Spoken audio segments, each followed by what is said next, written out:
Arsobispo sa Sugbo miumol sa komitiba aron pagpangandam sa epekto sa coronavirus disease 2019.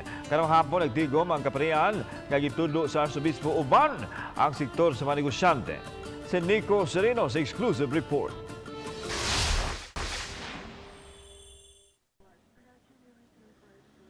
Duha ka Vicar General, mga chairman sa Commission on Service, Relief and Rehabilitation Unit, Archdiocesan Chancellor ug ubang mga kaparian ug business sector mitambong sa ikaduhang tigom karon. Tulo ka mga butang ang ilang nauyunan nga himuon. Una, pag-abag sa Department of Health sa ilang kampanya kung unsaon paglikay sa COVID-19.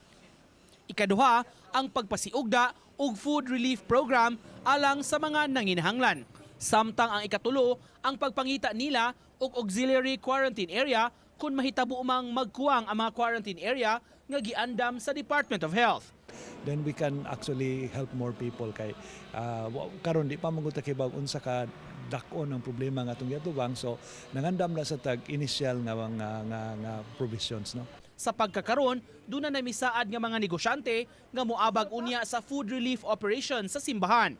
Nauyunan sa komitiba nganlan nila kini og buhat sa kaluoy ni Teofilo Camomot program. For the pan of the crisis, we look up to him as our model, no, nga musunod ta sa iyang kasing-kasing atong ablihan alang sa pagtabang sa labing nanginahanglan. Uban ni Philip Patricio, Nico Sereno, Balitang Bisdak.